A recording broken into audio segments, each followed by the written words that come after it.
Je m'appelle Florence Mazzucchelli, je travaille à Cassiopée depuis 2010. Et en 2010, nous avons monté à Cassiopée une session d'art-thérapie, et moi j'assure la première année, qui s'appelle art-thérapie dynamique, où j'ai mis au point une méthode qui allie la musique et les arts plastiques. Ce soir, nous allons nous focaliser sur l'aspect musicothérapie, qui, comme son nom l'indique, va vous parler de musique et de thérapie.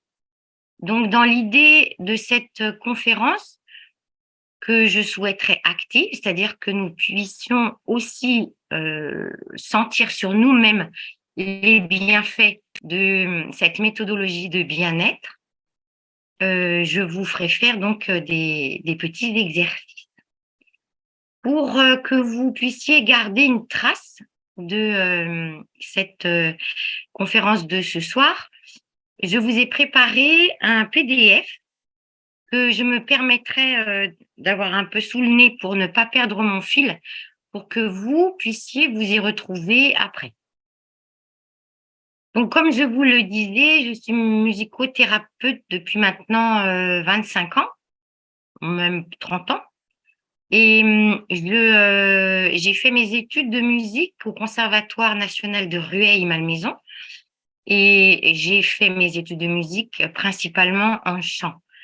Et puis, comme son nom l'indique, la musicothérapie inclut des études de thérapie. Donc, j'ai passé un diplôme de thérapeute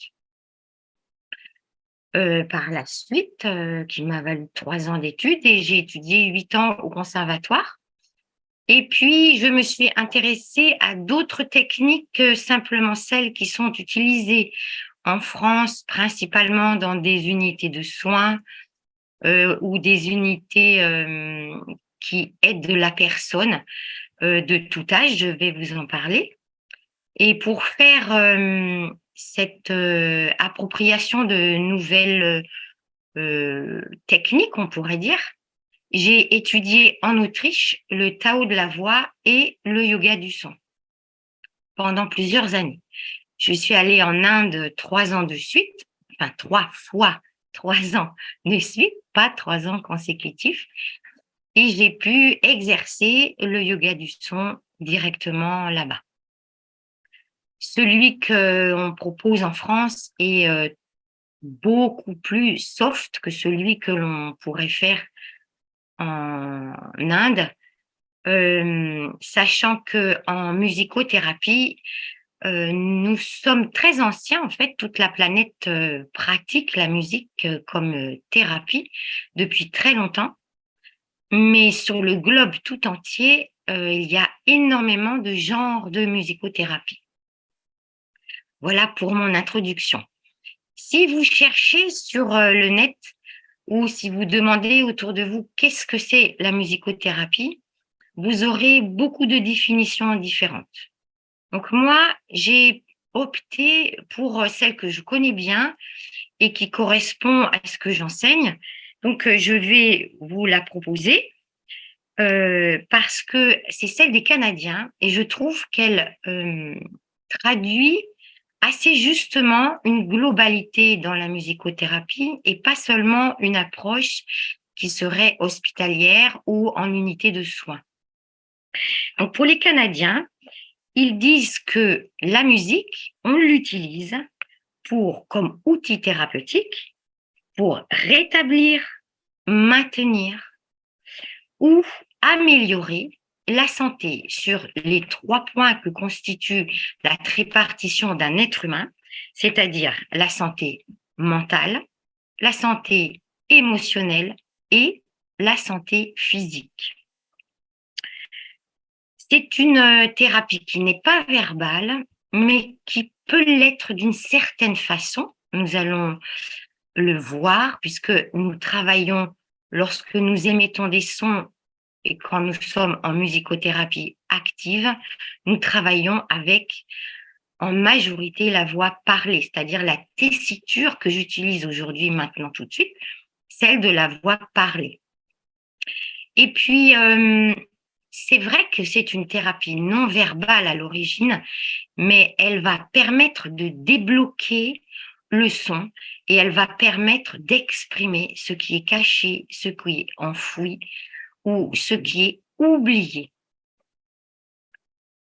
On pourrait dire que elle va faciliter l'expression de soi, mais on l'utilise énormément pour la relation aux autres. Donc je vais y venir petit à petit. Alors, la musique, comme, on le dit beaucoup, la musique, c'est vraiment une source de plaisir. C'est pas seulement une source, de contentement, c'est une source qui apporte beaucoup plus qu'un simple contentement, parce qu'elle va réveiller en nous des hormones qui sont liées à celles du bonheur. Quand je chante ou quand, je fredonne ou quand, je chantonne, je réveille en moi des endorphines qui vont me procurer on pourrait dire, oui, un réveil de ce qu'on appelle la dopamine, c'est-à-dire l'hormone du bonheur. Quand, je suis, dans un état qui me fait du bien, je vais naturellement chanter. Par exemple, sous la douche, on sait très bien que quand on se fait du bien avec un filet d'eau sur le corps et qu'on sent son corps physique, très naturellement et pour la majorité des gens, on a envie de chanter. On peut commencer simplement par, se raconter des histoires et puis petit à petit, on sent que les histoires prennent de l'ampleur, qu'elles prennent des sons et qu'elles se mettent à vibrer dans l'air comme, des volutes et c'est ce que procure exactement la voix chantée. Elle fait comme des petites volutes autour de nous et ces volutes sont des énergies vibrantes dans l'air qui pénètrent notre corps physique. En pénétrant notre corps physique, elles atteignent notre corps émotionnel. Donc, on va réagir à ce son vibrant physiquement, même s'il n'est pas visible. Et puis, petit à petit, on va se sentir imprégné de bonnes idées. Donc, elles vont arriver à donner du sens à ce pourquoi on est là. Voilà. Donc, la musique, si je regarde un petit peu de quoi est composée la musique, j'entends tout de suite quand je dis musique, j'entends une mélodie. C'est la première chose qui vient, c'est la mélodie. Et quand, on parle de la musique, une musique qui nous ferait du bien, on va tout de suite se raccrocher à une musique de son enfance. En fait, la musique a un lien thérapeutiquement avec notre propre histoire. Quand un musicothérapeute va fabriquer une séance pour un patient, elle va se lier à l'historique du patient. Le patient va se sentir reconnu en mettant simplement dans sa bouche une petite chanson de son enfance. Et tout de suite, l'hormone du plaisir va pouvoir s'éparpiller dans tout son être et lui donner du bonheur. Bien souvent, quand on travaille en EHPAD, par exemple, et que l'on travaille avec des personnes âgées qui souffrent de démence sénile ou même d'Alzheimer, quand on arrive à trouver quelle est la chanson ou la musique qui réveille en elles des instants fugitifs, je dirais pour certains, de bonheur, bien souvent, ils ont les larmes aux yeux. Et on perçoit par là que la musique, à travers l'émission du son ou simplement une musique que l'on va écouter, va réveiller l'historique de notre bonheur et nous permettre de prolonger, d'améliorer et de retrouver cet état de bien-être. Voilà, ça c'est pour la musique comme source de plaisir. La musique comme source de plaisir, comme elle va se connecter à ce que dans notre cerveau, on va retrouver comme joie. on peut la trouver dans deux grands champs. Un qui est l'émission des sons, donc on va travailler la musique activement, mais l'autre comme réception des sons, et donc on va entendre une musique qui va nous mettre en émoi et qui va nous mettre dans un état qui va nous permettre de retrouver cette joie. Donc là, on est toujours dans la première partie qui est celle de la musique comme source de plaisir. Je vous disais que quand on évoque la musique, la première chose qui nous vient tout de suite dans l'oreille, je pourrais dire, c'est la mélodie. En réalité, la musique va s'appuyer sur un deuxième champ d'action qui va être lié à notre rythme cardiaque. Et donc là, on va rentrer dans la musique comme source de rétablissement de la santé cardiaque. C'est le rythme. Donc, pour que vous puissiez vraiment sentir que ce rythme apporte quelque chose en plus dans notre fonctionnement physique lié à notre rythme cardiaque, nous allons faire quelques exercices de rythme. Ensuite, la musique, si elle est source de plaisir, elle va être pour beaucoup de personnes qui viennent à l'atelier musical ou avec lesquelles on va travailler en unité de soins, par exemple. Ça, c'est un outil qui va nous permettre de sortir d'un sentiment de solitude. Bien souvent, quand nous sommes dans un état de mal-être, il y a quelque chose en nous qui fait vibrer le fait que nous nous sentons seuls au monde dans ce mal-être. Et il y a une nécessité de pouvoir trouver des aides en se reconnectant à une collectivité. Quand on est dans un mal-être et qu'on travaille en musicothérapie, on va rechercher l'aspect social de la musique. La musique a ce pouvoir de sortir une personne de son état de tristesse. Pour la sortir de cet état, de ce sentiment de solitude et de tristesse, on va utiliser, on va dire pour commencer, une musique en réception sonore. Et bien souvent, pour quelqu'un de triste, par exemple, on va utiliser une musique triste, c'est-à-dire une musique en mineur. Cette façon de travailler la musique en mineur, c'est-à-dire une musique un peu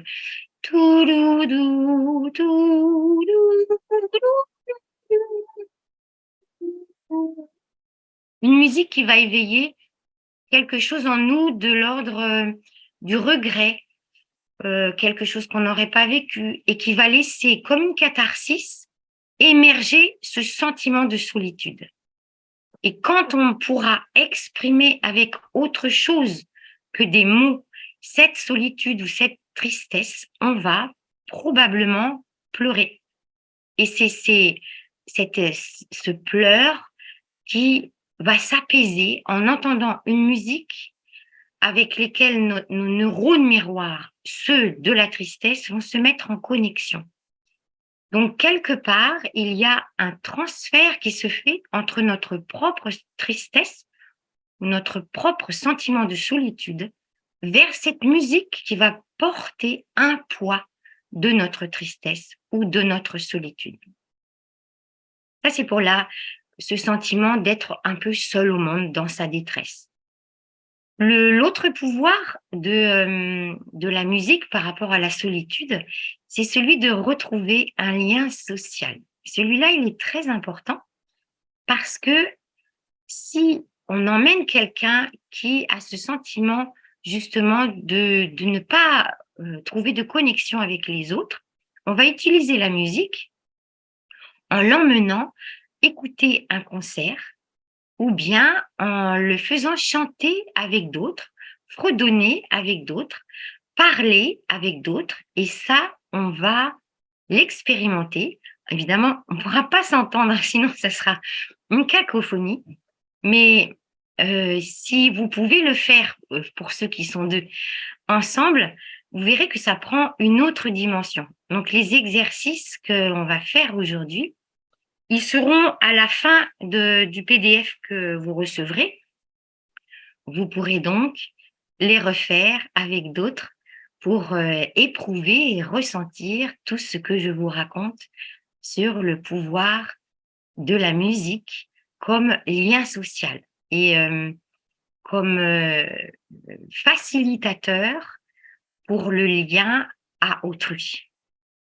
Donc ça, c'est pour réduire ce sentiment de solitude et comme substitut social. Parfois, le fait de chanter, simplement chanter, en même temps qu'une chanson qu'on aime bien, est un substitut social parce qu'on se met avec les chants des autres.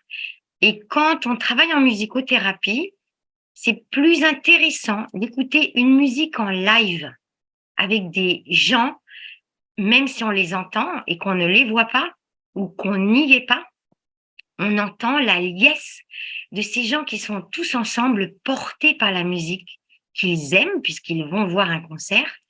Et donc, je vous incite à écouter, si vous aimez une chanson et si vous avez envie de la chanter, de l'écouter enregistrée en live pour pouvoir la faire en même temps que les autres ou chanter avec les autres. Et là, vous y trouverez un bénéfice encore plus grand qu'en simplement chantant. Ensuite, la musique en musicothérapie, elle va permettre d'utiliser autre chose que les mots. Je ne sais pas si vous vous souvenez d'un film dont je ne me souviens plus le nom, avec Omar Sy, lorsqu'il va accompagner une personne qui est à mobilité réduite. Et Omar Sy vient d'un univers musical totalement différent de la personne qui l'accompagne. Donc, il vient d'un univers musical qui est celui de la rue. C'est de la street music ou la musique que l'on fait ensemble dans les cités. Et là encore, on voit que c'est aussi une création de liens sociaux dans les cités, la musique, énormément. Et il va y avoir entre ces 2 personnes un échange musical qui va se passer de mots. C'est-à-dire que pour rencontrer l'autre et pouvoir élargir le champ de sa préhension de ce que peut apporter la musique au niveau du bien-être, on va écouter des musiques que l'on ne connaît pas ou que l'on ne comprend pas forcément en se mettant à l'écoute de la musique de l'autre. Donc très souvent, à l'atelier, on va proposer à une personne qui ne parle pas de faire écouter sa musique et nous, on va proposer notre musique. Et par un jeu du patient au musicothérapeute, on va créer un lien qui va se passer de mots, mais un lien qui sera largement aussi fort que des mots que l'on pourrait échanger. Et très souvent, à l'issue d'une séance d'échange de musique, on entend le patient libérer la parole sur des souvenirs, des choses gaies ou douloureuses qui, en se nommant, vont pouvoir trouver une résolution. En ça, la musique a, je dirais, un lien avec la psychanalyse, mais sans les mots de la psychanalyse. La musique va réveiller très fortement, comme je vous le disais précédemment, quelque chose d'enfoui historiquement dans notre histoire.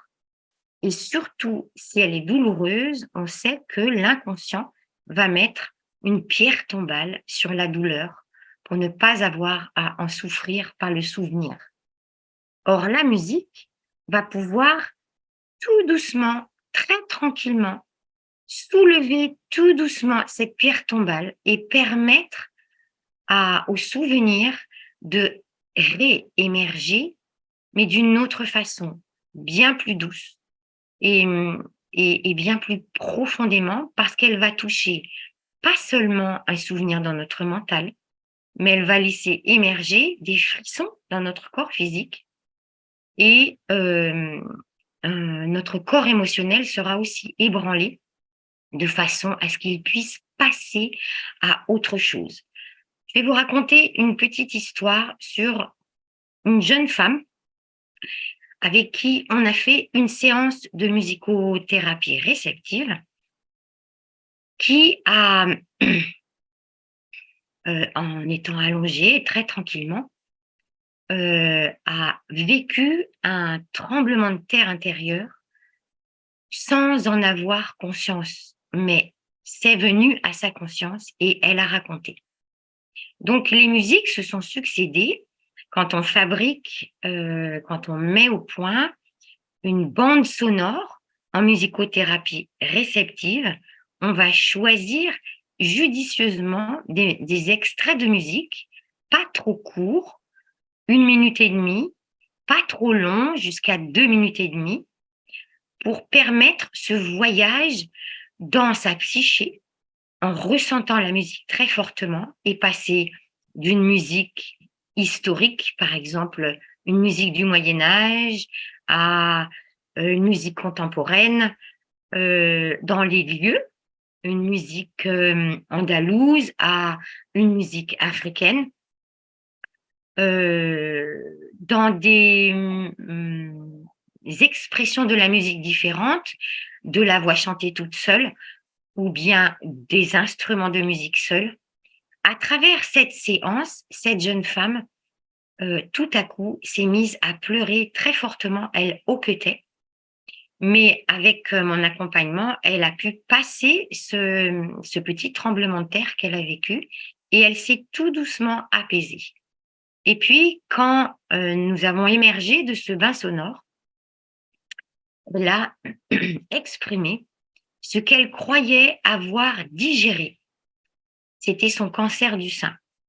En fait, elle a été opérée avec une ablation d'un cancer du sein qui, pour elle, a été très douloureux.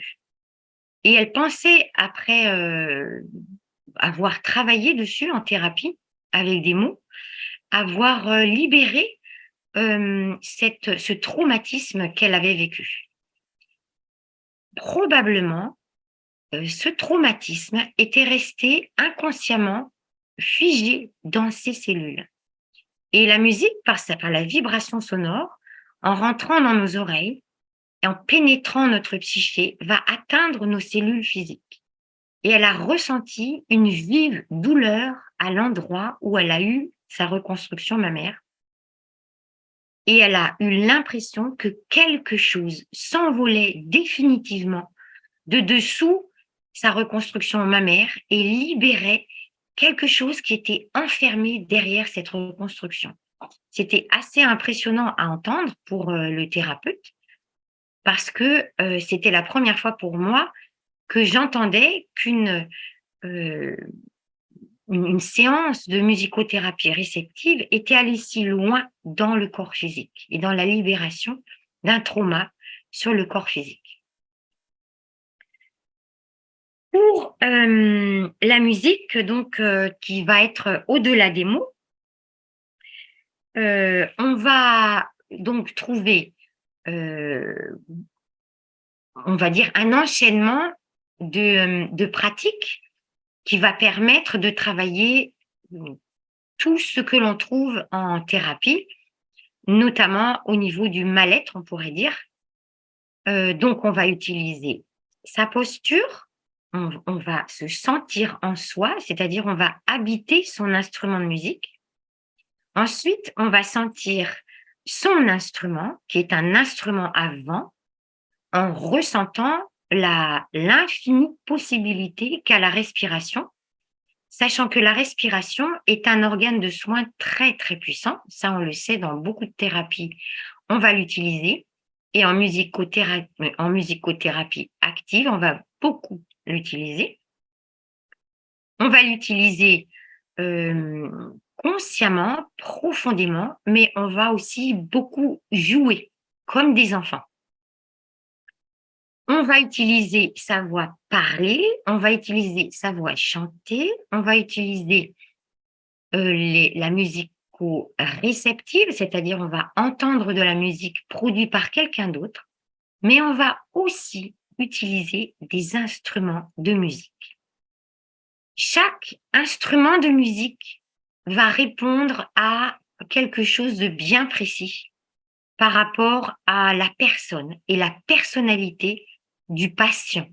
On ne va pas utiliser n'importe quel instrument de musique pour telle ou telle difficulté dans le mal-être ou la maladie, mais on va utiliser un instrument qui va avoir une résonance avec l'historique de la personne, la personnalité de la personne et sa difficulté, qu'elle soit physique, émotionnelle ou mentale.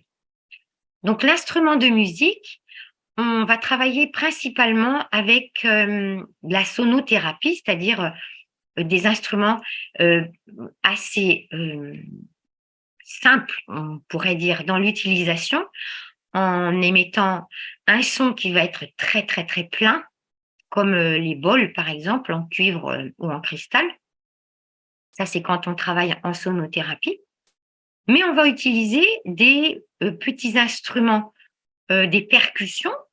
Ça, on utilise très, très fréquemment parce que la percussion va nous permettre aussi de se caler sur le rythme cardiaque, la fonction cardiaque, de l'accélérer pour quelqu'un qui est plus catatonique et de le ralentir pour quelqu'un qui va être plus de type hystérique. Donc, on aura une vraie action en travaillant avec le patient et des instruments tous les deux, le musicothérapeute et le patient.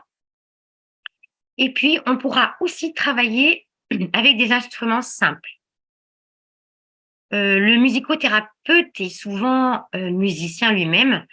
Il peut bien sûr faire écouter son instrument au patient ou au groupe de personnes qu'il a avec lui, mais il peut aussi faire jouer son instrument ou avoir des petits instruments avec lui, sachant que chaque instrument va attirer la personne et c'est cet instrument qu'on va choisir quand on a un panel d'instruments avec soi. Donc ça, c'est aussi un outil de travailler avec un instrument.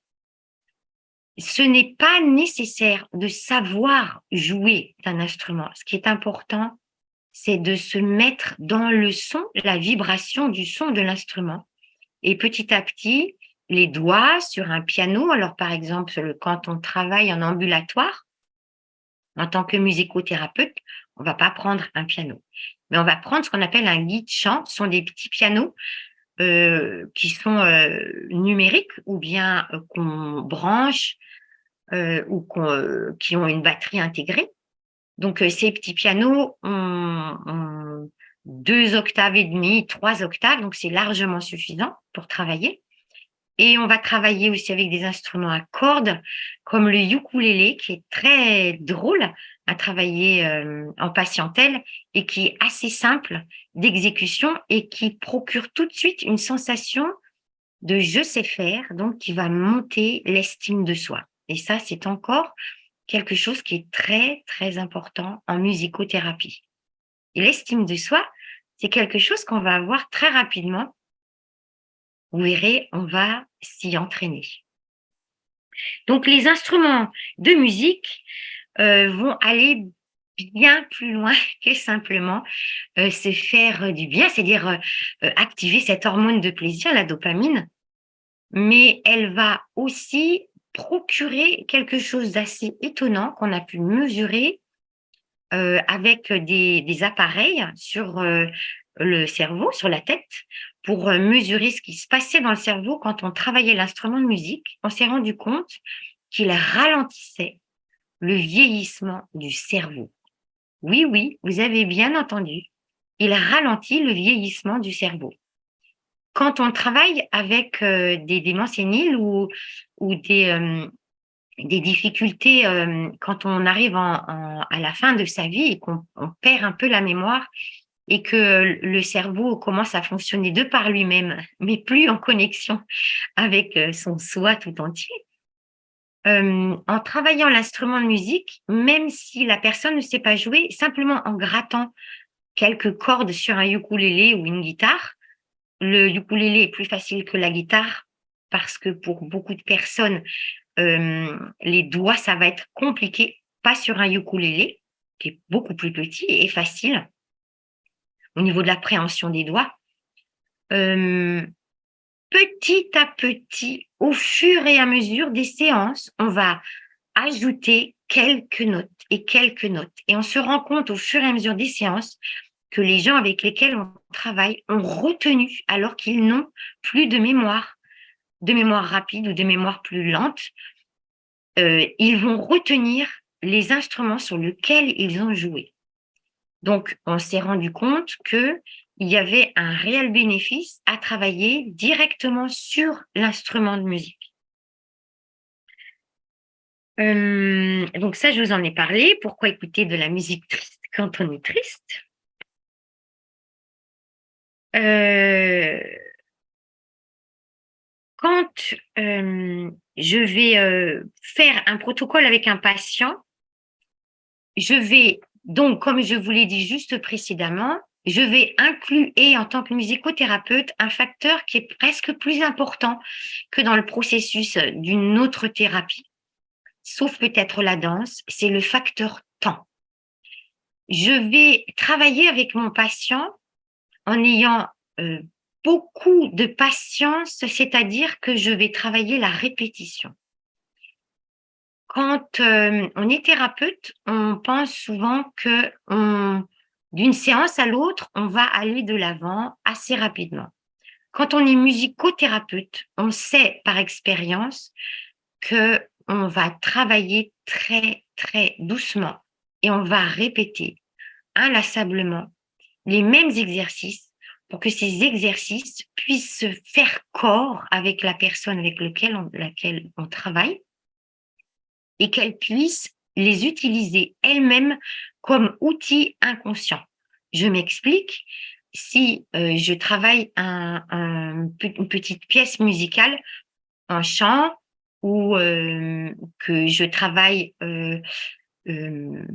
en canon, ou que je travaille ce qu'on appelle les circle songs, c'est quand je travaille en rond avec plusieurs patients, en cercle, comme une ronde, et je vais lancer un rythme et toum, et toum, et rapatapatam, et rapatapatam. Et au fur et à mesure, un et l'autre va se lancer sur ce même rythme. Et donc, dans ce type d'exercice, je vais travailler avec le facteur temps. Je vais répéter et répéter et répéter.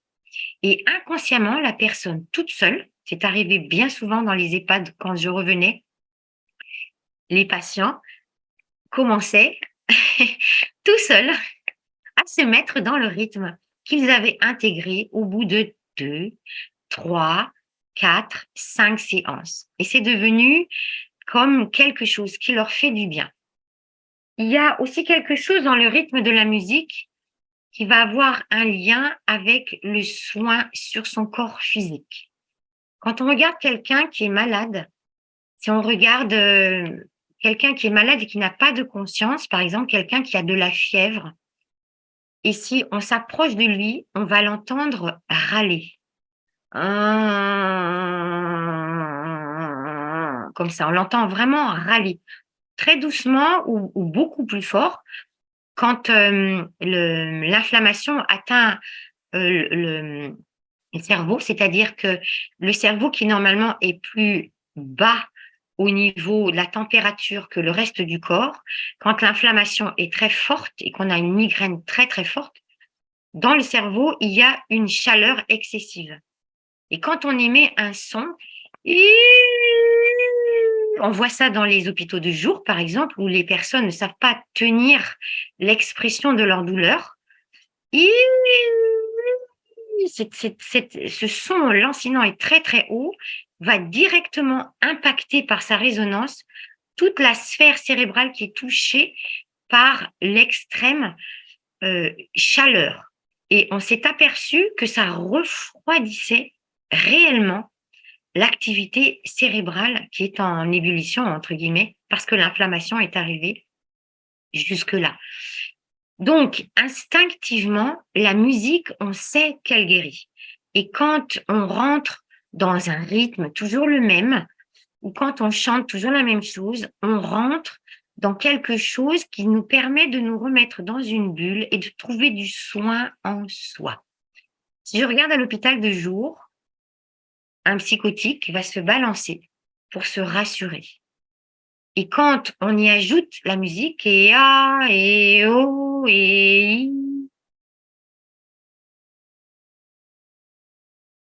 on va lui permettre de se rassurer sans avoir forcément à activer un grand balancement qui exprime son stress. Donc là, j'en viens à une des choses les plus importantes que procure la musicothérapie, c'est le soin du stress et de l'anxiété.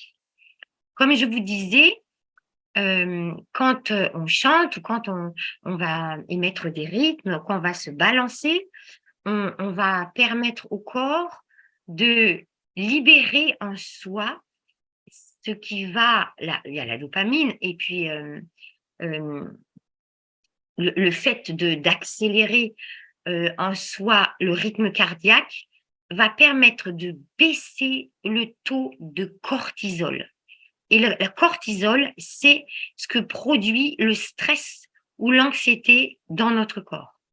Et on sait très bien que dans beaucoup d'entreprises, par exemple, où on utilise la musicothérapie, le taux de cortisol est très élevé quand il y a quelque chose à rendre, quelque chose qui est dans l'urgence pour la société, que tout le monde est sur le pont, que l'équipe est sur le pont. Donc, on va là travailler le lien social pour permettre avec la musique, on va faire les exercices, donc vous allez comprendre que la musique, c'est pluriel, c'est pas que simplement faire de la musique. Donc, en entreprise, on va aider à baisser ce taux de cortisol, on pourrait dire de l'équipe tout entière, en permettant à tous de sentir un mieux-être et de pouvoir se projeter dans le fait que ensemble, on est plus fort que tout seul et qu'on peut trouver des résolutions en étant ensemble. C'est le principe des brainstorming en entreprise. Ensemble, on est plus fort que tout seul. Donc, on retrouve encore la qualité du lien social de la musique.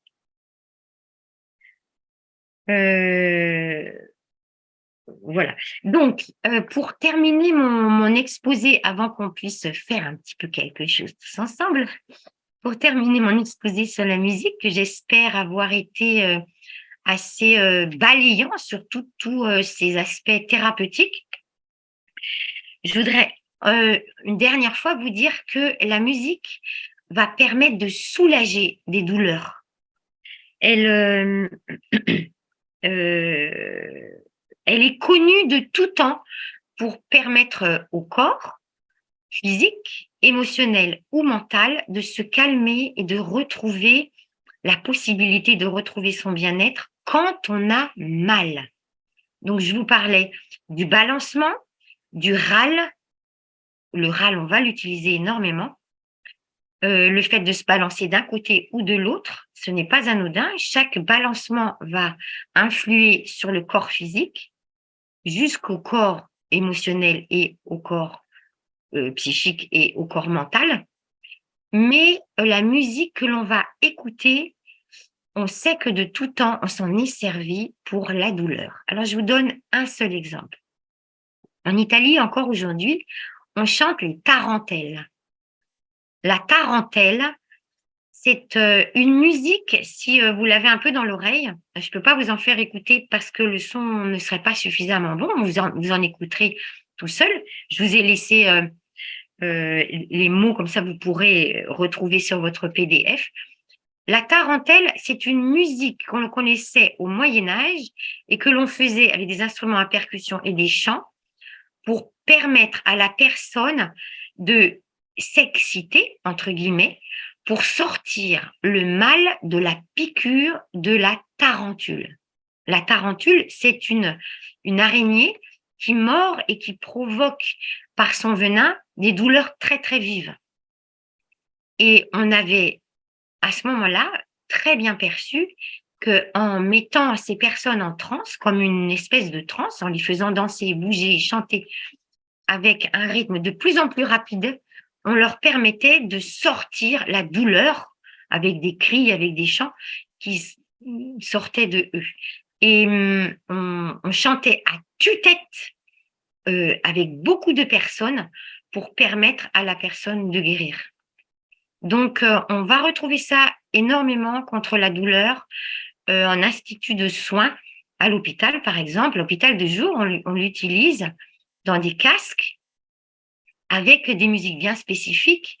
Alors, je vous en ai mis quelques-unes. Je vous ai mis un concerto de Bach, par exemple, pour la douleur, de Vivaldi, ou tout autre concerto. Pourquoi? Parce qu'un concerto commence par un premier morceau qui est vif, un deuxième morceau qui est lent, un troisième morceau qui est rapide, et puis on retrouve un calme. Et ce cheminement à travers le rythme de la musique permet à la personne de soulager sa douleur. Voilà. Donc, pour savoir où elle se pratique la musicothérapie, elle se pratique absolument partout. Partout où on peut accompagner des personnes, soit pour le soin vraiment spécifique, comme en hôpital de jour, à l'hôpital, dans les cliniques, mais aussi comme soins palliatifs. Elle s'utilise pour accompagner des personnes, alors quand je dis des personnes, c'est vraiment à tout âge. Du petit enfant qui n'arrive pas à dormir, par exemple, on va apprendre aux parents à être avec son enfant en musique, en berçant, en chantant, en massant, et ça fait partie aussi de la musicothérapie et du travail du musicothérapeute, jusqu'à la personne âgée, en passant par les adolescents et vraiment, vraiment tous les âges. On va la retrouver dans des endroits qui sont accompagnés, par exemple en milieu carcéral, on va aussi beaucoup utiliser la musique. Et puis, on va permettre à des gens qui normalement n'ont pas la parole, donc par exemple en milieu carcéral, de pouvoir non pas utiliser la parole, mais de fabriquer leur propre chant pour exprimer ce qui les empêche de sentir la liberté qu'ils n'ont pas, mais on va pouvoir leur donner un mieux-être. Voilà. Donc ça, c'est pour mon exposé global. Donc, je vais regarder mon horaire parce que moi, je suis très bavarde. Alors maintenant, on va pouvoir travailler un petit peu. Donc, on va pas pouvoir faire beaucoup de choses, mais vous trouverez, je vous ai mis un récapitulatif de ce que vous pouvez refaire ensemble à la maison. Donc, je vous invite à vous asseoir vraiment confortablement. Alors, pour s'asseoir confortablement, quand on est assis en musicothérapie, il faut vraiment veiller à libérer votre coccyx. Votre liquide céphalorachidien va rentrer, monter et descendre tout le long de votre colonne vertébrale. Et pour cela, on ne peut pas écraser le coccyx. Donc, vous allez vous balancer d'une fesse sur une autre pour vraiment sentir que vous êtes assis sur les ischio-jambiers et que vous avez trouvé un équilibre sur ces deux beaux petits coussins que sont nos fesses. Voilà, donc vous avez libéré votre coccyx et vous sentez que naturellement, votre instrument avant a une petite courbure dans le dos. Donc ça, c'est une courbure. Essayez de sentir que cette courbure est là, mais ne casse pas. Dans cette courbure-là, nous avons les notes aiguës. Donc, on va essayer de sentir que le bas de notre colonne vertébrale est tout tranquillement adossé à cette petite courbure naturelle. Ensuite, quand on va remonter le long des omoplates, bien souvent, on a les omoplates entrer. Donc, on va ouvrir ses épaules pour sentir que là, il y a une belle ouverture et que la colonne vertébrale se retrouve beaucoup plus droite. On va baisser ses épaules pour sentir que là, on va trouver un grand espace sonore. Quand on continue à monter le long de sa colonne vertébrale, très souvent, on sent une cassure à l'arrière de la nuque. Ça, c'est la deuxième zone de cassure. Donc, on va imaginer qu'on a un petit fil au-dessus de la tête qui tient notre tête et qui va suspendre le crâne un petit peu au-dessus de la colonne vertébrale.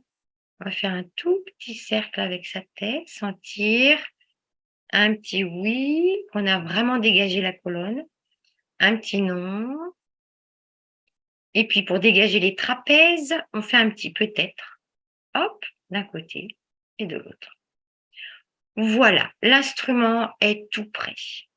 Maintenant, on va simplement écouter son instrument.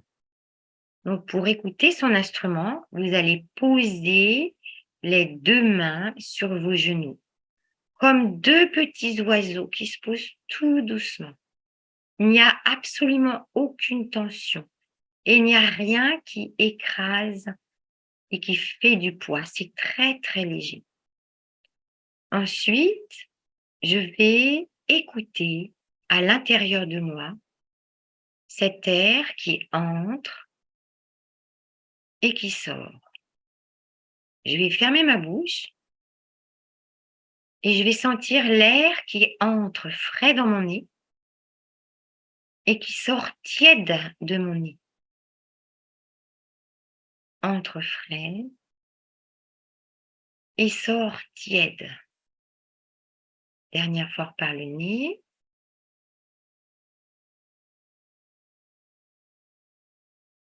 Maintenant, je vais sentir cet air qui rentre dans mon nez et qui sort comme une petite paille par ma bouche.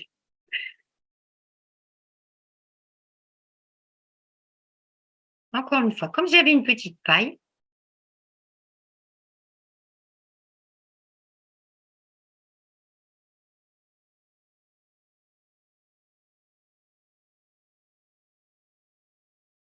Voilà. Je ne respire pas trop longtemps pour ne pas me mettre en apnée. Ensuite, je vais mettre mes deux mains en dessous de mon nombril. Je vais sentir mon abdomen. Tu rigoles là? Elle est où la télécommande? Ah bon, Tu me l'as prise? Et là, alors je vais désactiver le son là, parce qu'il y a un petit peu de son. Voilà. Donc là, en mettant mes deux mains sur mon abdomen, je suis sous mon nombril. Je suis dans le son qui est émis le plus grave de mon corps et donc je vais être dans la respiration la plus profonde. Vous allez voir, vous allez inspirer par le nez en gonflant le ventre et expirer en laissant le ventre s'affaisser. Par la bouche, encore une fois. Une dernière fois, vous avez vu, vous ne remplissez pas tout d'air.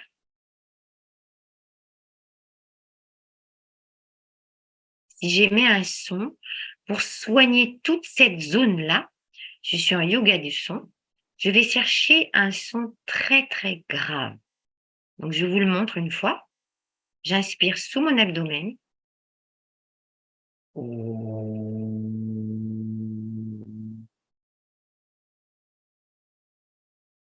Tous ensemble, cherchez un son très, très grave.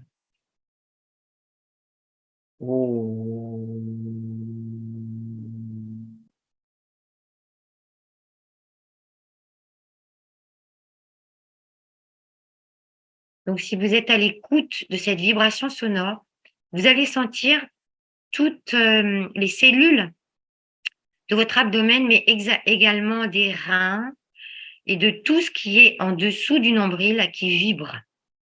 Ensuite, je vais mettre mes mains de chaque côté, lever un petit peu, voilà, ici. Donc, juste au-dessus de je vais baisser un tout petit peu pour que vous voyez. Voilà. Je vais mettre mes mains sur mes côtes flottantes.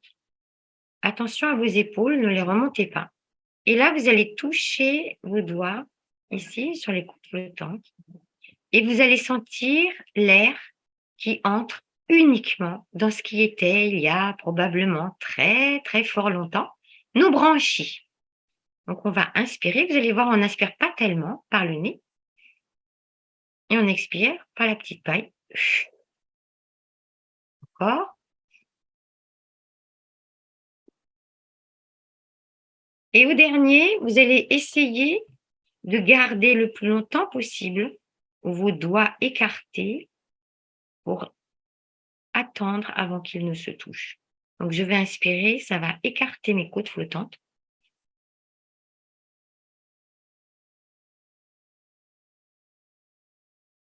Et maintenant, je vais émettre un son qui est assez médium, je vous le montre. Écoutez. Oh.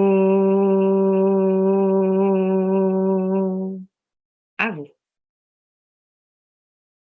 Oh.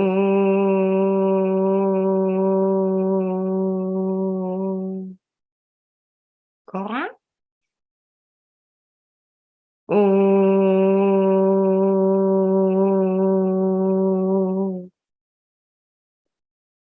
Donc, j'ai senti le son grave de ma voix qui correspond à musicothérapie. Là, quand on est vraiment tout en bas, ça correspond au courage. Donc, on va travailler le courage en émettant des sons très graves. Si vous manquez de courage un matin, faites des sons très graves et tapez des pieds. Vous allez voir comme le son va vous permettre de vous ancrer et de vous donner du courage. On va monter. Quand vous avez du mal à parler, vous avez des choses à dire qui vont être importantes et vous avez l'impression que vous allez être bloqué, travaillez plutôt cette partie-là. Et donc là, vous pouvez émettre des ouah ou oui.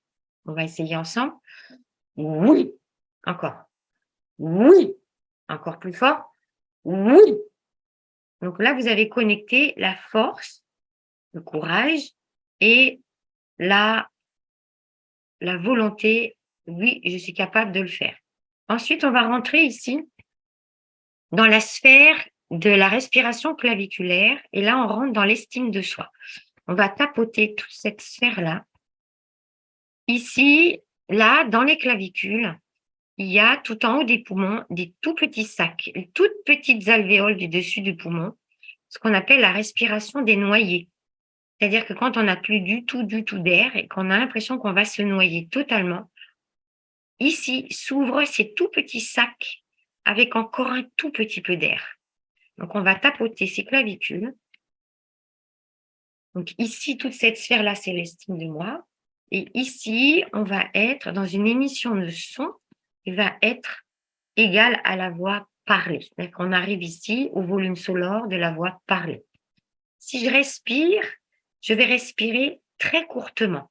Pour mesdames qui avaient eu des bébés, vous savez qu'au bout d'un moment, on ne peut plus respirer et c'est ici qu'on va se mettre à respirer beaucoup plus courtement. Donc, c'est une petite respiration. Donc, si je la faisais bouche ouverte, ça donnerait quelque chose comme ça, comme si je haletais. On essaye ensemble. Et maintenant, si j'émets un son ici, je vais être sur un son de voix parlée ou de voix chantée. Donc, je vais faire un son qui me plaît bien à moi dans ma voix chantée. Ou, voilà, donc à la tessiture de la voix parlée. Oh.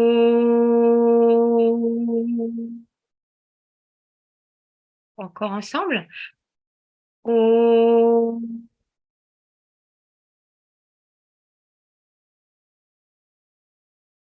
Donc, je vais récapituler.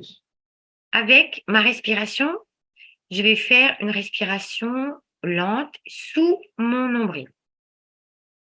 J'inspire par le nez et j'expire sous mon nombril. Ensuite, ici, sous mes côtes.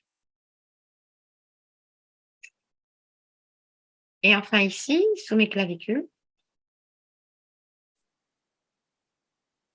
Donc, ça va faire.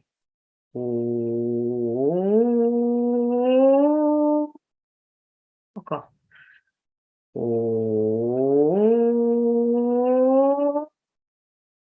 Dernière fois. Oh.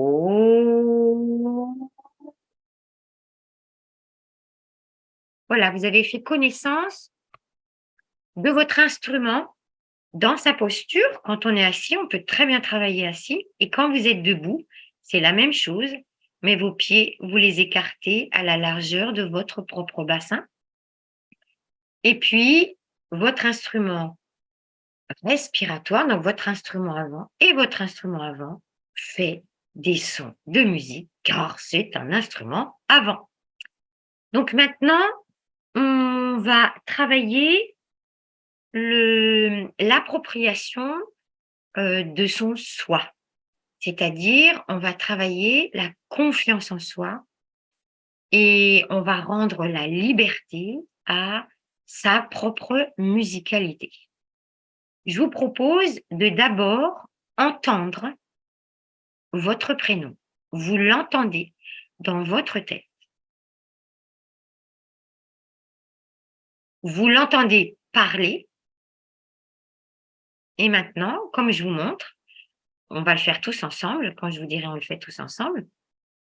Même si on n'entend pas les autres, vous allez émettre votre prénom que vous avez visualisé musicalement. Donc ça, c'est aussi très important, la visualisation musicale.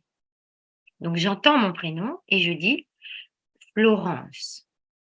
Donc vous entendez votre prénom et on dit tous ensemble Florence.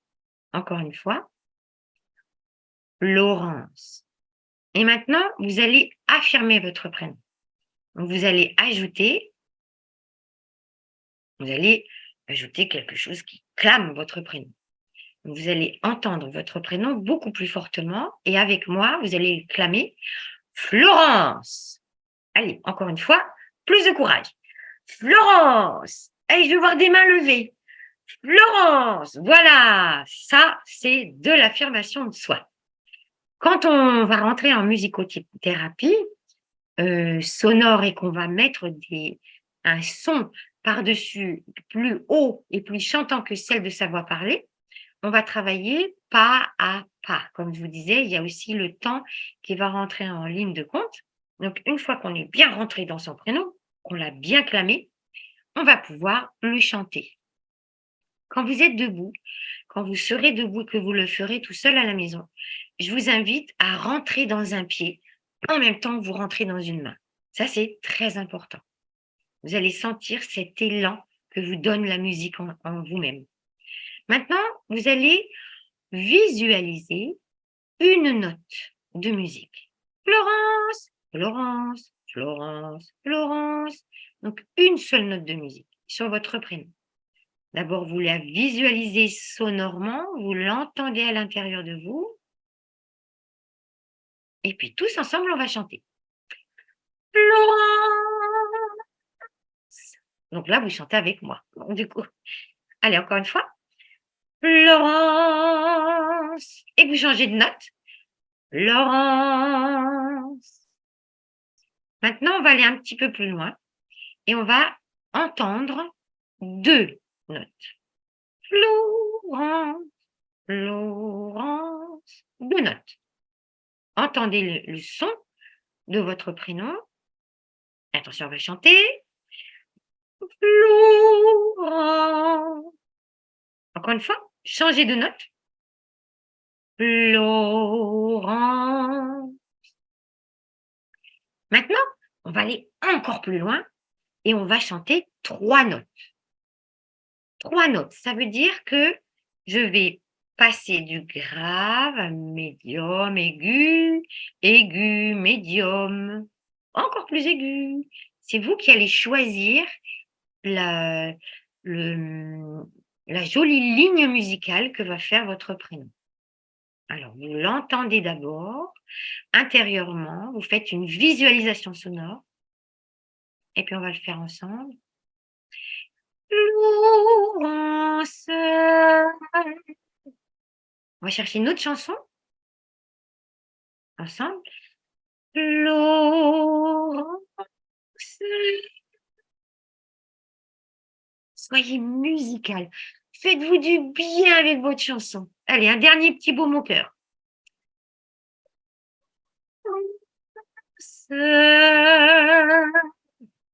Vous sentez comme votre corps et tout va se mettre à danser. Une autre particularité de la musicothérapie, c'est que exactement comme la danse, en fait, c'est les 2 seuls, enfin, on va dire, c'est les 2 principales thérapies qui vont faire fonctionner les neurones miroirs de la personne directement, sans passer par le filtre du moi. Quand j'entends un chanteur, même si je ne suis pas chanteur, j'ai l'impression que c'est moi qui chante. Quand je vois un danseur, même si je ne suis pas danseur, j'ai l'impression que c'est moi qui danse. Donc c'est pour ça que c'est important d'aller voir des concerts ou d'aller assister à des ballets pour la danse-thérapie, parce que c'est vraiment quelque chose qui va vous faire chanter ou vous faire danser sans avoir à le faire. Ça se connecte directement à vous. Vive les neurones miroirs! Alors maintenant, comme je vous disais, la musique, c'est des chansons, c'est des sons, mais c'est aussi du jeu. Donc on peut aussi s'amuser et jouer. Donc je vous propose, avant de jouer avec des rythmes, pour que vous sentiez les rythmes, après j'arrêterai de parler et on passera aux questions. Donc je vous propose de visualiser une mer, une jolie mer avec des vagues.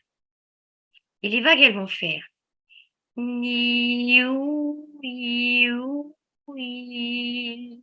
Avec moi. Niou, wiou, oui.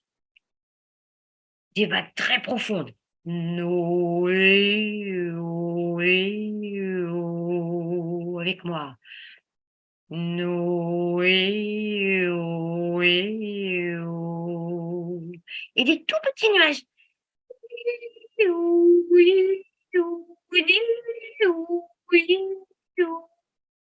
Avec moi.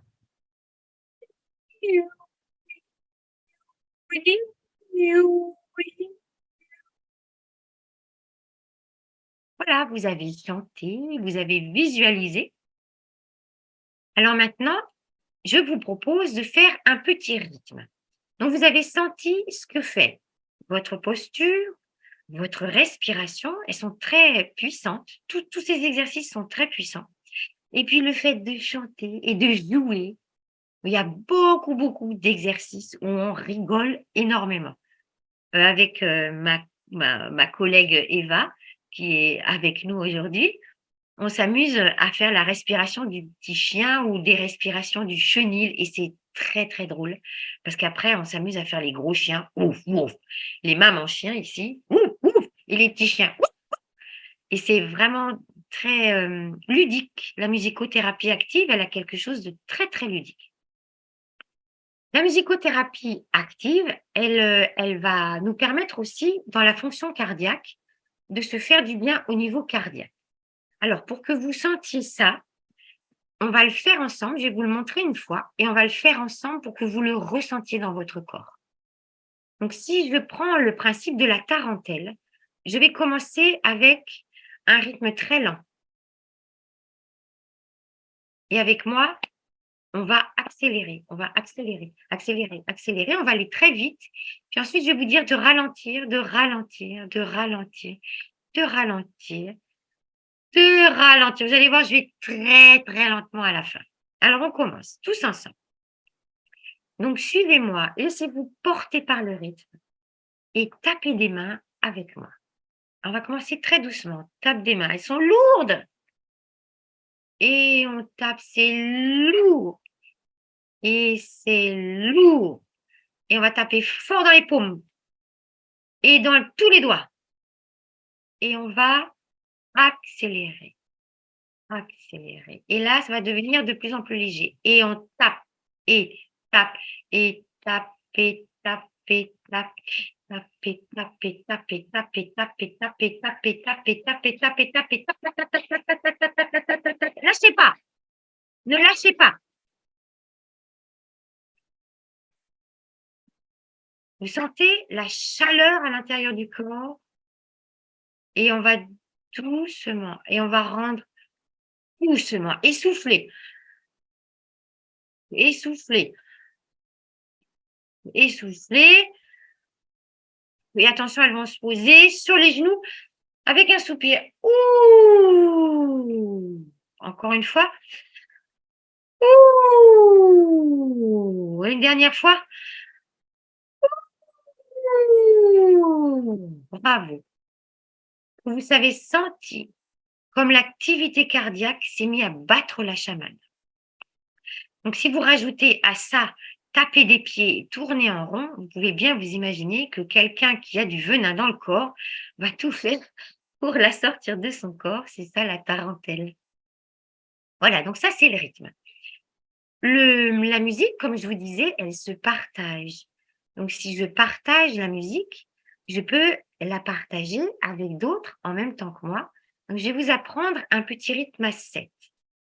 7, c'est un chiffre qui est très intéressant parce qu'il allie le rythme à 2 temps. 1, 2, ça c'est un rythme à 2 temps. 1, 2, 1, 2. C'est un rythme qu'on fait naturellement. Jour, nuit, droite, gauche. Le rythme à 2 temps, on le retrouve partout dans son corps et dans sa vie. Mais il y a aussi le rythme dans le 7, parce que 4, c'est un rythme à 2 temps rapide. 4 et 3, 7. Et il y a le 3. Et le 3, c'est le temps de mon cœur. Systole, diastole. Et c'est le temps de la valse. Et ça fait 1, 2, 3. 1, 2, 3. 1, 2, 3. Et c'est en ça qu'un rythme à 7 temps en musicothérapie, c'est plus intéressant. Regardez, faites avec moi un rythme à 2 temps. 1, 2, 1, 2, 1, 2, 3, 4, 1, 2, 3, 4, 1, 2, 3, 4, 2, 3, 4, 2, 1, 2, 1, 2. D'accord? Ça, c'est rythme à 2 temps. Vous sentez comme il nous met en ébullition et il fait chauffer notre corps à l'intérieur de nous et notre activité. Donc, avec une personne qui est plus lente, qui est un peu catatonique et qui a du mal à se calmer, on va travailler le rythme à 2 temps. À se mettre en route, pardon, on va mettre le rythme à 2 temps. Pour quelqu'un qui a besoin de se calmer et de retrouver le rythme de son cœur, on va le mettre au temps de la valse. Alors, regardez, faites avec moi, on va faire 1, 2, 3, 1, 2, 3, 1, 2, 3, 1, 2, 3, 1, 2, 3. Vous sentez comme c'est beaucoup plus doux, c'est beaucoup plus englobant le rythme à 3 temps. Voilà. Donc maintenant, on va faire un petit jeu, on va jouer à 7. Alors, on va faire des séries de 2. Comme vous ne pouvez pas voir sur mes genoux, parce qu'on peut le faire sur les genoux, on peut le faire avec les pieds. Je vais vous le faire avec les mains. Donc, on va taper 7 fois dans ses mains, 2 fois de suite. Ça va faire 1, 2, 3, 4, 5, 6, 7. Et 1, 2, 3, 4, 5, 6, 7. D'accord? Avec moi. Et 1, 2, 3, 4, 5, 6, 7. Et 1, 2, 3, 4, 5, 6, 7. Ça, c'est la première phrase musicale. Maintenant, on va faire 1, 2, 3, 4, 5, 6, 7. Et 1, 2, 3, 4, 5, 6, 7. 2 fois. On y va? 1, 2, 3, 4, 5, 6, 7. Et 1, 2, 3, 4, 5, 6, 7. Bravo! Maintenant, on met les deux ensemble. Et on va accélérer.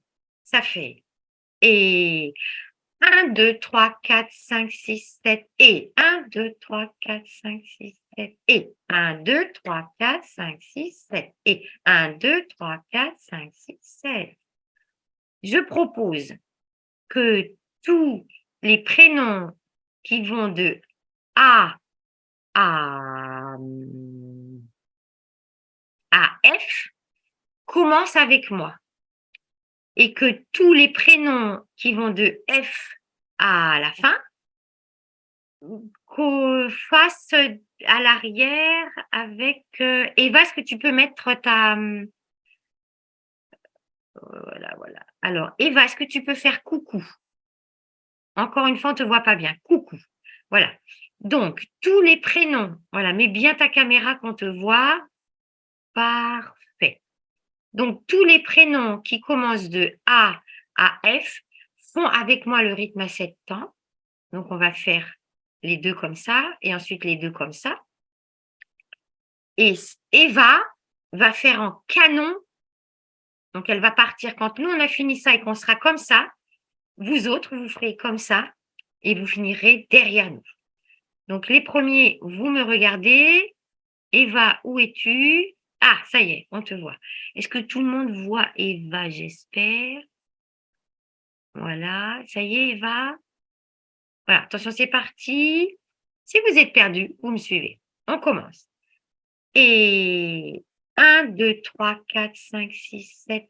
1, 2, 3, 4, 5, 6, 7. Eva. 1, 2, 3, 4, 5, 6, 7. 1, 2, 3, 4, 5, 6, 7.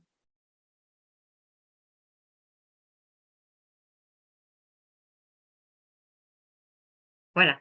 Vous ne pouvez pas bien le percevoir, mais ce que je voulais vous montrer, c'est qu'il n'y a pas que des canons chantés, il y a aussi des canons rythmés. Et c'est super drôle.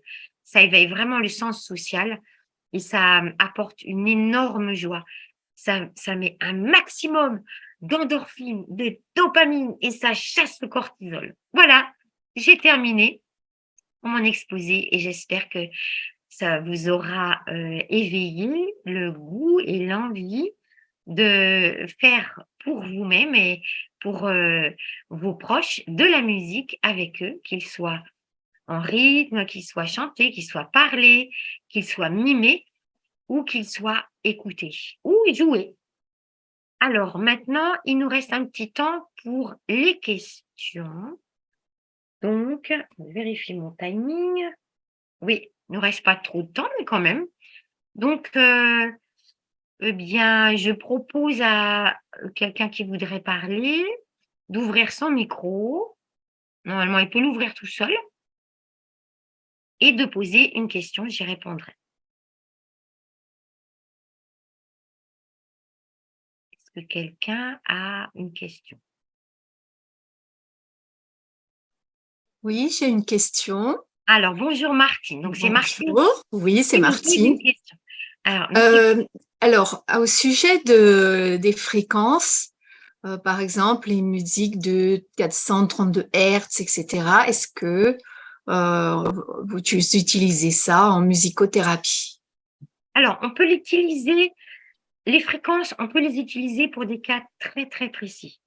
On s'est rendu compte avec des instruments de mesure sur le cerveau que les fréquences avaient une réelle incidence sur les cas de stress, d'angoisse, d'anxiété ou de peur, par exemple, et qu'elles permettaient à la personne de descendre son niveau cardiaque et de pouvoir se mettre au diapason d'une fréquence émise. Oui, on l'utilise.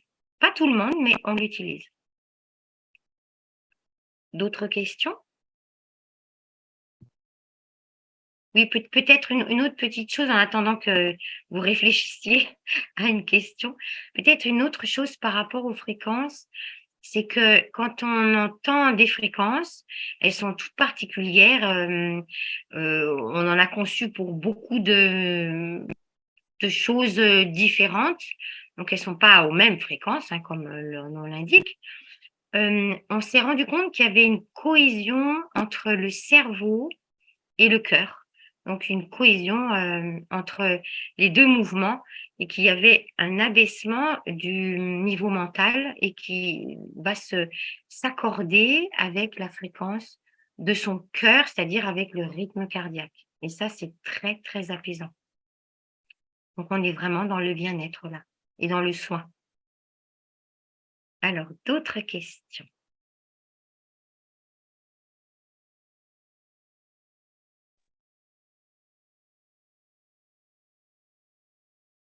Oui, il faut oser.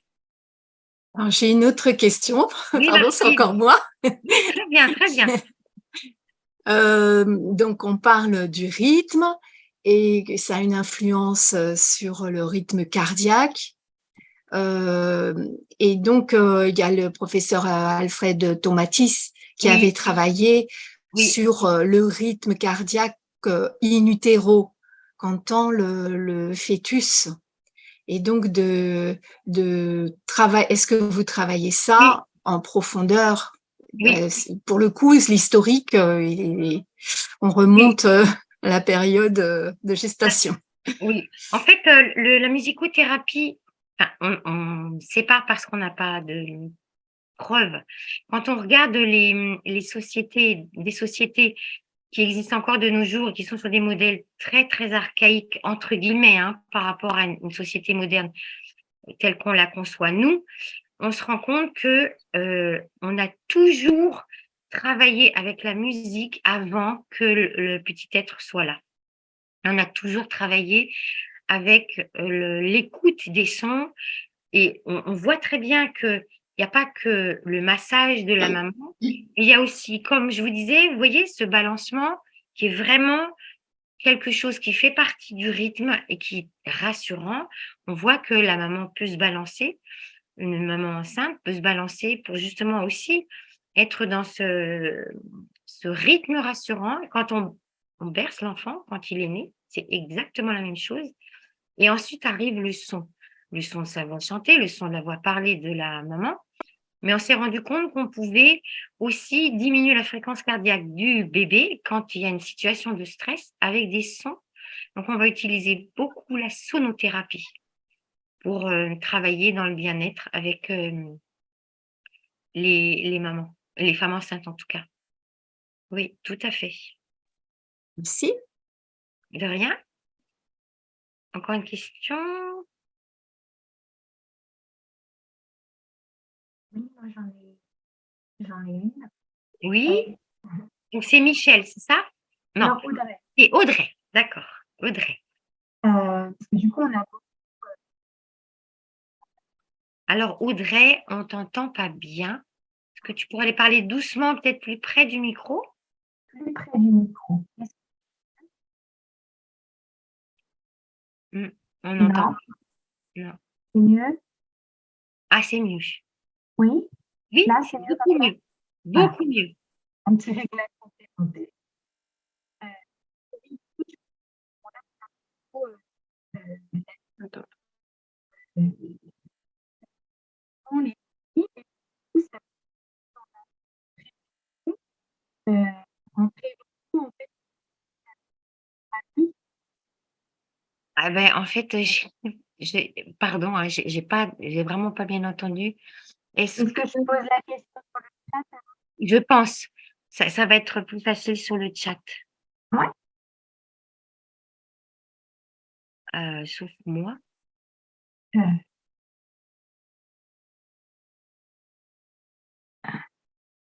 Alors, les discussions. Alors ça, par contre, je sais pas très, très bien l'utiliser. Donc je vais regarder.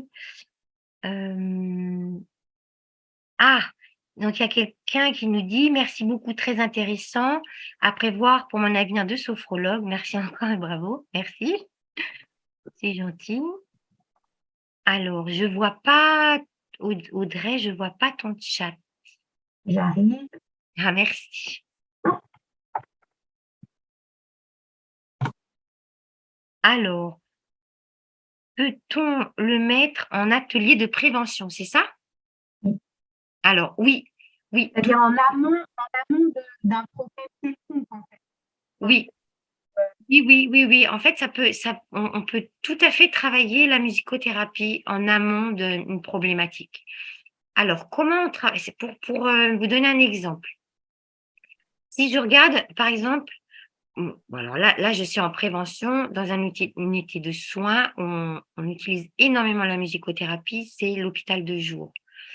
On a une pathologie qui est, à risque, on pourrait dire comme ça, qui n'est jamais à l'abri d'une crise, qui arrive très, très subitement, qui est la schizophrénie. Et quand on travaille, en hôpitaux de jour, certaines unités travaillent avec des casques dans lequel, on a déjà mis une bande qui va partir d'une musique très, très forte et très stridente et qui va tout de suite derrière faire écouter un bruit d'eau et tout de suite derrière une musique assez neutre, qui va ramener le calme pour arrêter la crise. Mais on peut travailler en amont quand on s'aperçoit qu'il y a une fébrilité, parce qu'il y a des signes avant-coureurs, et on peut travailler tout de suite avec la musico-réceptive pour permettre un calme de revenir avant que la crise de panique, en fait, c'est une crise de panique chez le schizophrène, ne prenne le pas et n'amène à un débordement. Par exemple, c'est un exemple. Mais pour beaucoup de cas de figure, il faudrait prendre tous les cas de figure, on peut travailler en amont. Donc, par exemple, avec les enfants, à l'école, quand il y a un état de stress ou quelque chose comme ça, on peut apprendre avec son enfant une chanson qui fait du bien ou qui rassure, trouver avec son enfant une chanson qui fait du bien ou qui rassure, et qui pourrait se chantonner à l'intérieur quand il sent qu'il y a un état de stress qui monte. Et ça fonctionne très, très bien, vraiment très bien. Voilà, donc n'hésitez pas à utiliser. Alors, un exemple pour les autistes. Les autistes, c'est très particulier parce que les cas d'autistes sont différents. Si vous avez un syndrome d'Asperger, en général, ce sont des cerveaux plus plus. Du coup, ce sont des personnalités qui seront très proches d'une musique complexe et compliquée, une musique assez mathématique comme Bach. Donc, avec les autistes, on va travailler à une écoute musicale un peu compliquée qui va leur donner de l'eau au moulin à cette activité intense, cérébrale, qui les met parfois en situation de crise quand elle devient trop intense. Ça, c'est quand il est extrait des gens, des personnes. Et la musique va aussi pouvoir les aider à se calmer quand ils sont au sein d'une collectivité qui est très impactante pour eux, vu qu'un autiste a du mal à faire la césure, justement à s'extraire. Et donc, c'est là que va arriver le balancement pour arriver à se mettre dans sa bulle et se rassurer. Et pour les syndromes de Kanner, c'est beaucoup de la musique. Donc, ce sont des syndromes. Les syndromes de Kanner, il n'y a pas que le syndrome de Kanner, mais c'est un syndrome qui très souvent s'accompagne avec une dégénérescence neuronale. Et là, on va travailler sur des choses très, très douces et on va travailler plutôt en musico-réceptive. Mais on peut travailler avec eux l'échange musical sur un instrument avec les autistes. Et bien souvent, un autiste Asperger, il faut l'inciter à faire un instrument compliqué, comme le piano. Un instrument plutôt tout fait, comme le piano, où toutes les notes sont déjà données, plutôt qu'un instrument à vent type violon, qui pourrait être trop vibrant émotionnellement. Je ne sais pas si je me fais comprendre. Encore une question peut-être? On arrive à la fin, donc si vous avez une dernière question brûlante, je vous écoute. Bonsoir à tous, ma batterie, d'accord. Merci, merci beaucoup pour le gentil petit mot. Une dernière question? Non. Alors, c'est moi qui vais donner le mot de la fin. Donc, je vous souhaite à tous une très belle continuation et j'espère que ma conférence vous aura donné envie d'explorer ce extraordinaire champ de thérapie pour soi-même qui est là puisque nous sommes un instrument de musique. Je vous remercie et je vous dis au revoir et je vous remercie beaucoup pour votre écoute. Au revoir à tous.